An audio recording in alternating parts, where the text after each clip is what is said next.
He vanished without a trace. Not even Professor X could track him. 10 years later, Wolverine returns. But different. Too different.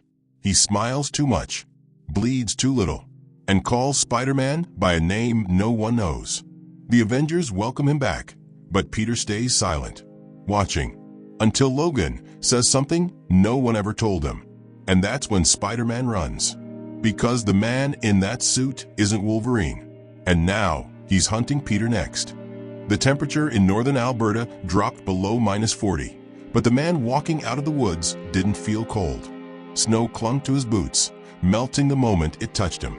His eyes, yellow and heavy with something unreadable, locked onto the SHIELD recon drone above. A second later, the drone blinked red and dropped out of the sky, dead. Maria Hill watched the thermal feed from SHIELD Command. "We've got movement," she said. "One signature. Humanoid. Not mutant. Not human. Not normal." They all knew what that meant. 2 days later, he was flown in. The Avengers stood waiting on the platform at the tower. Stark, Banner, Strange, Sam, even Thor. No one knew what to say. 10 years. 10 years without Logan. Without any trace. No body, no signal, no scent. And now he just walks in? Peter stood at the back, in full suit, hood down, arms folded. He hadn't been invited. Stark just told him. Security detail. Eyes open. That was enough. The door slid open. Logan stepped into the room like he never left it. Jacket, boots, hair just as wild, beard thicker, eyes wrong. "Logan," Stark said, stepping forward, cautious. "Is it really you?" The man didn't blink. "You tell me." His voice was deep, gravel, just like they remembered, but smoother. No cough, no gruff hesitation. Too clean. They moved toward him like children finding their lost dog. Thor clapped him on the back. Strange scanned him with a silent spell. Banner held back tears. No alerts, no anomalies. Peter just watched. When Logan looked at him, he tilted his head, then extended a hand. "Still making those web grenades, Parker?" Peter didn't move. He hadn't called them that since Civil War. And Logan wasn't there when Peter upgraded them. No one was, except May. And she was gone. His spider sense pulsed. Not an alarm. A low burn. A migraine without a source. Something was off. Not dangerous. Just wrong. Peter shook his hand anyway. The grip was perfect. Too perfect. That night, the tower threw a party. Lights, music, champagne. Logan smiled through it all. Took a drink, even though he never used to. Laughed. Told war stories. Remembered everything. Too much. He called out Sam's call sign from a mission in 2009. Remembered the punch Stark threw in a fight no one else had on record.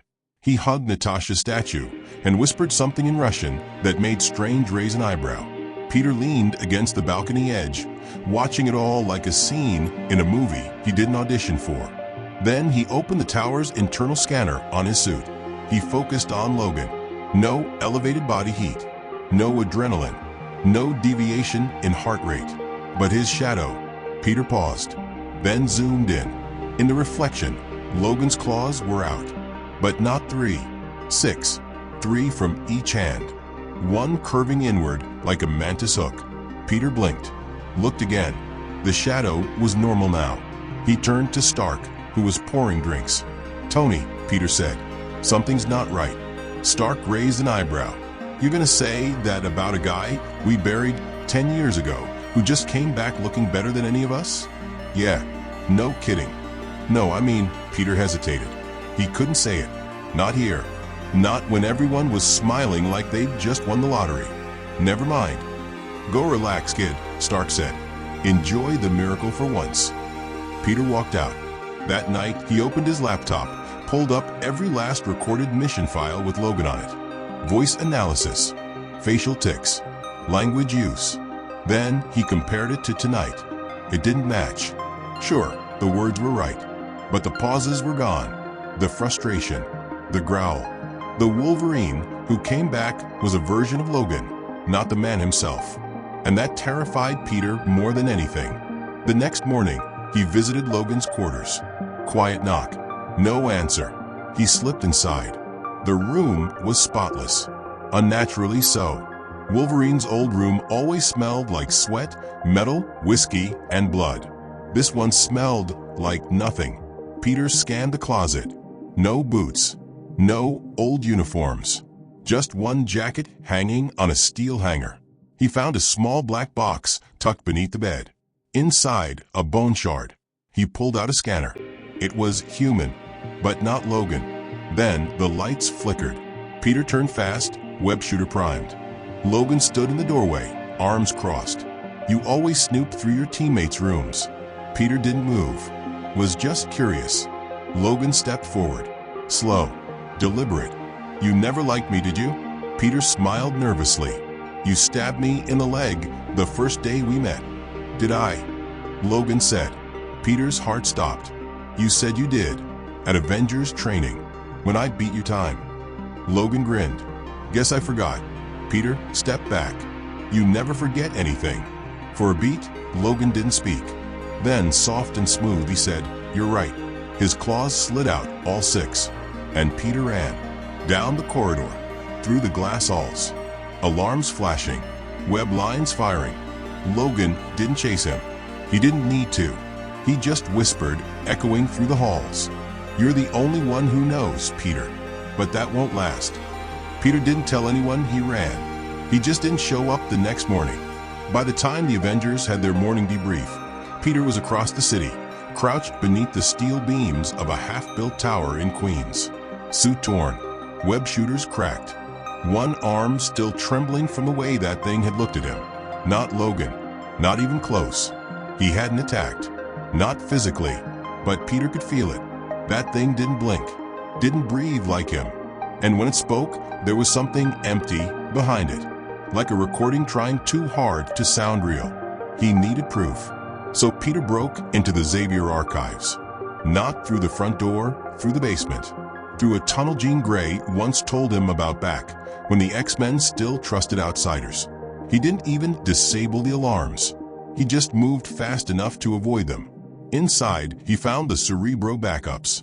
Massive holographic maps of every mutant mind logged before Krakoa fell.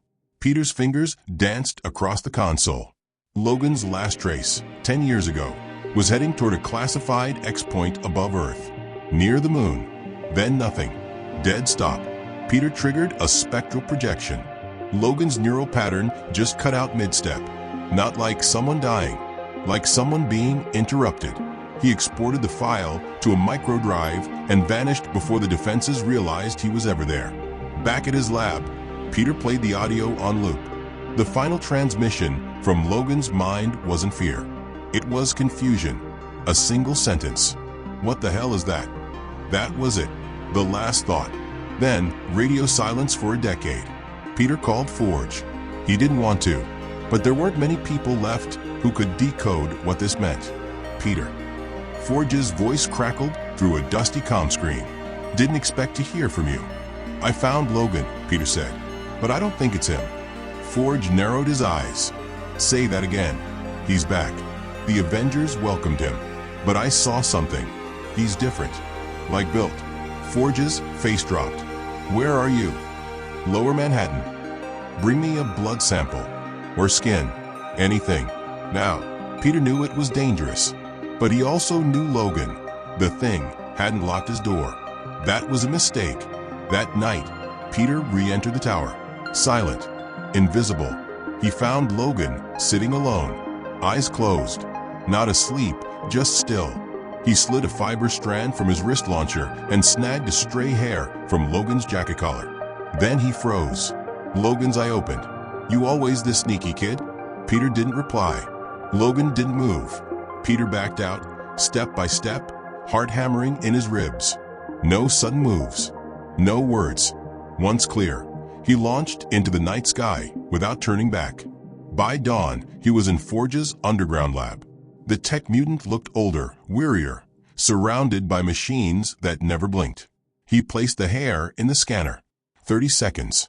60. Then, Forge stepped back like he touched a live wire. This isn't him, Forge muttered. It's cloned DNA, but the telomeres are wrong. No aging, no mutation drift. Peter leaned in. So it's fake? No. Worse. Forge tapped on the monitor. It's not just cloned. It's stabilized, blended with something synthetic, organic plastic, like adaptive muscle, engineered memory. Engineered. Peter's voice dropped. This Logan doesn't just remember things. He learns them, real time. It's copying behavior, speech patterns, even thoughts. Peter's stomach twisted. So it's watching me? Forge slowly looked up. Peter, it may be becoming you. Peter didn't go home. He didn't go to school. He didn't text MJ. He just watched. Every mission Logan took, Peter followed. He was stronger than before, but less wild. No berserker rages. No lost control. He struck like a machine, efficient, surgical. Never missed. On one mission, Logan took down 6 AM soldiers in 22 seconds. No claws, just pressure points and precision. Peter watched from a rooftop, listened in through a tapped comm. That's when he heard it. Logan, talking to Black Widow's replacement, said, "Sometimes you web him in the leg. Let him crawl back. They remember the pain longer." Peter froze. He had said that once, quietly, to MJ, on a rooftop, 4 years ago, after failing to save a boy in Harlem. No one else heard it. No one else should have. But now Logan had. And now he said it like it was his own memory. That night, Peter activated an old failsafe, a silent beacon embedded in Star Tower. It sent a coded message only the top 5 Avengers could receive. Emergency. He called a meeting. Cap, Thor, Strange, Stark, Banner, all sat across from him at the underground vault level. "Logan's not Logan," Peter said. They didn't laugh, but they didn't agree either. "You're under stress," Strange said, folding his arms. "You've seen loss. You're projecting." "No," Peter snapped. "I've got his last Cerebro signal. I've got Forge's analysis. I've got proof." Tony leaned back. "You have theories, and a lot of paranoia." Peter threw the micro drive onto the table. "Scan it. Run it. Compare it to old Logan data. It's all wrong. His biosignature, his tone, his behavior. It's too perfect. It's rehearsed." Cap looked uncomfortable. "What are you saying?" Peter looked up, eyes hard. "I'm saying someone replaced him, cloned him, maybe even built him. And he's watching us, learning from us. And he's getting better at pretending." Silence. Then a voice behind them. "You talk a lot when you're scared, Parker." They turned. Logan stood in the doorway, calm, hands at his side. No claws. "You think you're the only one who sees everything." Logan smiled. "You think that makes you special?" No one moved. Peter's hand hovered near his wrist. Logan's gaze sharpened. "You're not paranoid, Peter. You're just early." And he walked away. The others looked at Peter like they didn't know whether to believe him or stop him. Only one thing was clear now. Peter was alone. Spider-Man didn't sleep. His mask lay crumpled beside him on a rooftop in Brooklyn as the wind howled across the metal and glass skyline. Below, the city moved like it always did, busy, chaotic, full of noise. But Peter Parker had gone quiet.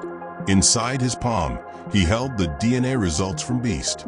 Encrypted, biometric locked, delivered by drone. Peter tapped it once. The file opened. A slow-loading chart mapped out Logan's genome. Then the screen glitched. Not corrupt, not broken. Encrypted by design. Lines of genetic data shimmered in red overlays. Synthetic markers. Carbon-rich biofibers. Regenerative code copied from Peter's own blood. He hadn't donated anything, but the thing pretending to be Logan had collected it. During battles, training, maybe even while shaking hands. Beast's voice played in a low message file embedded beneath the results. "Peter, this isn't just a clone. This is a designer weapon. It's adaptive. That hair you gave Forge? It's not just Logan's. There's you in there. Stark, even Wanda. Someone is splicing every enhanced human into this thing. And Peter." Beast paused. "It's evolving." Peter dropped the device. It slid down the roof tiles and shattered into the alley below. Too late now. Across the city, he tracked Logan, or whatever it was. He watched it from above, talking to children in Harlem, laughing with Kamala Khan, walking beside Sam Wilson like nothing had changed. The others didn't see it, but Peter did.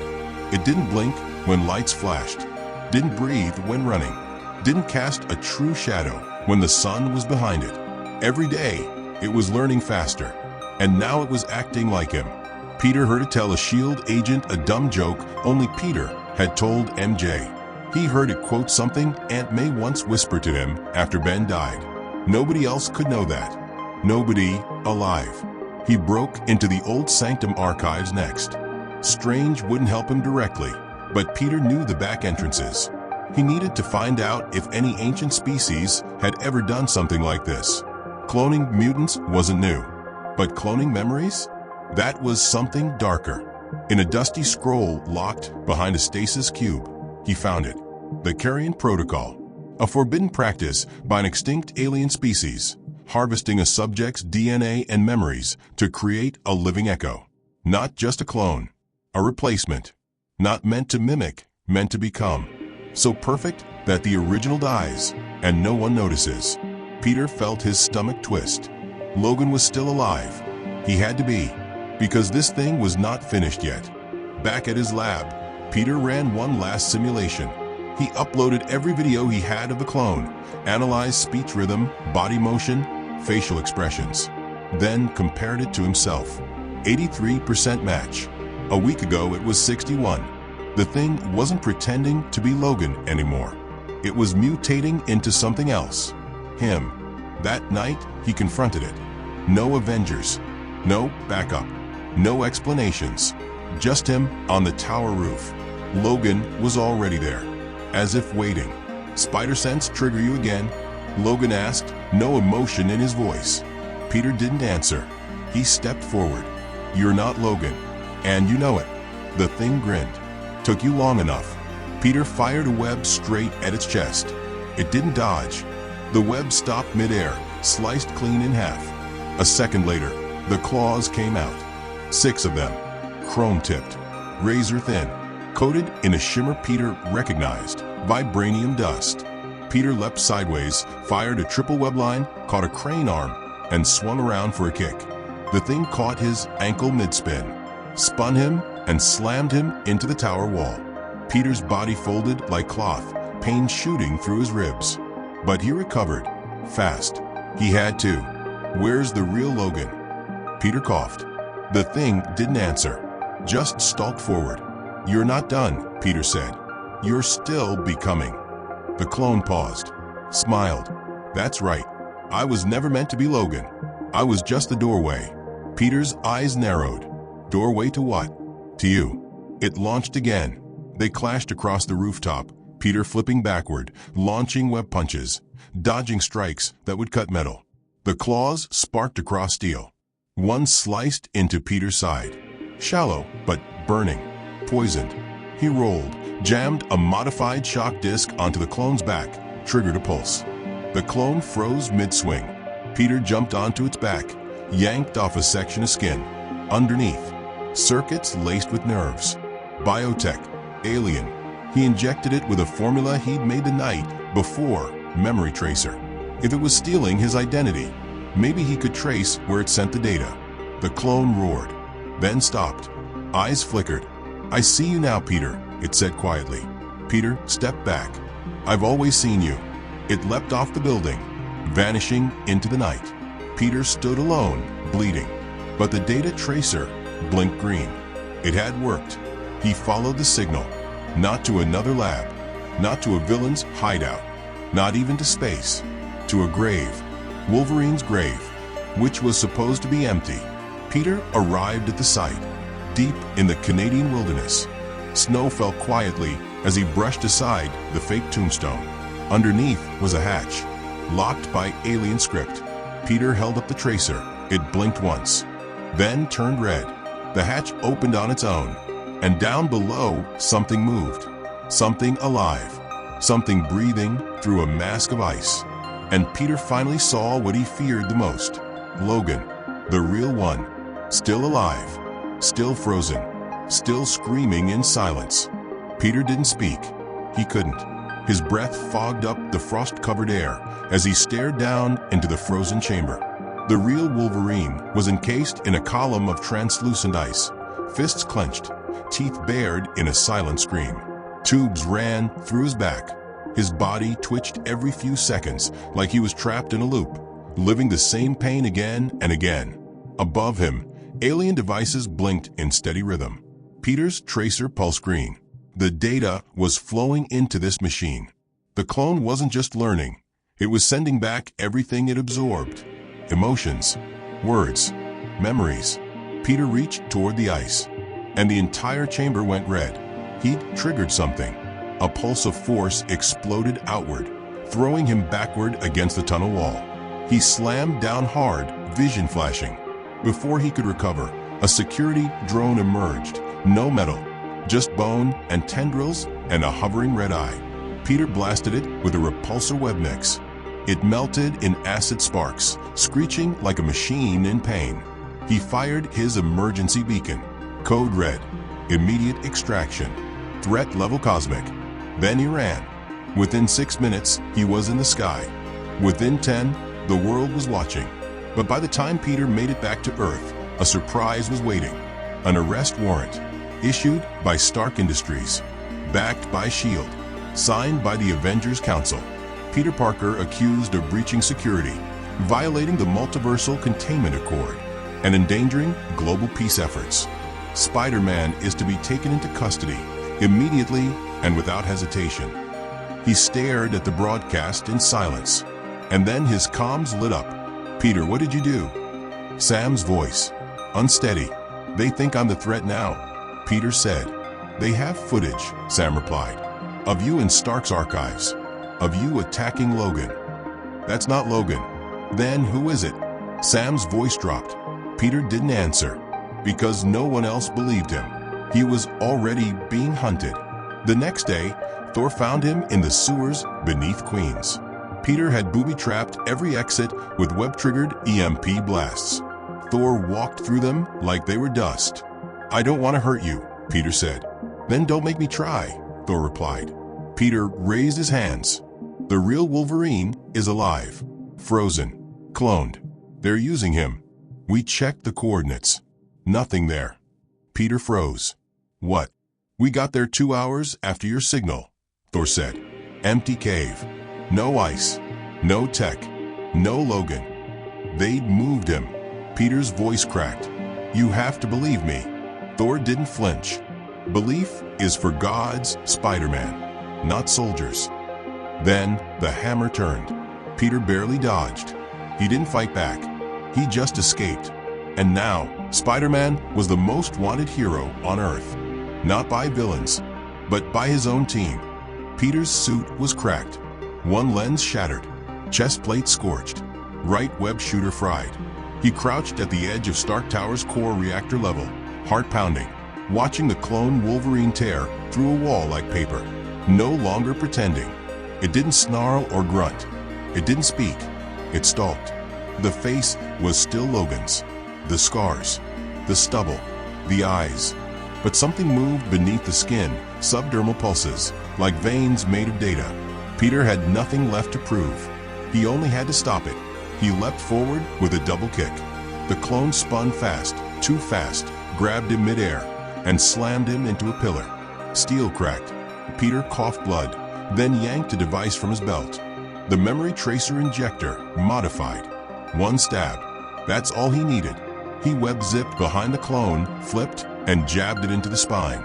It screamed, not from pain, but glitch.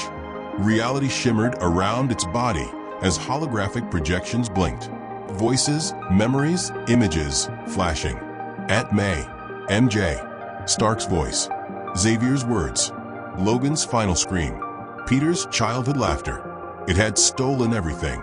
"You think this stops me?" the clone growled, voice stuttering with feedback. "I've copied pain. I've copied fear. And I've copied you." "Then copy this," Peter whispered. He triggered the overload. The tracer sent out a quantum signal, straight to the source. The hidden ship in orbit. The one that moved Logan's frozen body. The one that erased the cave.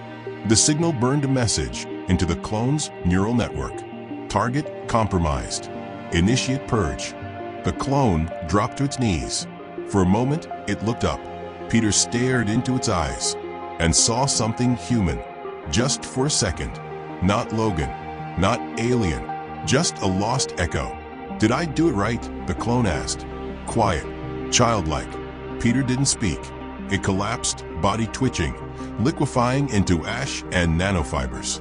Gone. Stark Tower's alarms blared. Shield jets circled. But they weren't after Peter anymore. Because the beacon had done more than purge the clone. It had uploaded the truth. Across the Shield network. Across Stark servers. Across Xavier's private logs. The footage of the real Logan. The cave. The clone's evolution. Peter collapsed beside the remains. The silence was louder than the fight. Footsteps approached. Actual footsteps. Metal boots. Real claws. A voice Peter knew by heart. "Kid, you look like L." Peter looked up. Logan stood above him. The real one. Covered in frost. Beard longer. Scars deeper.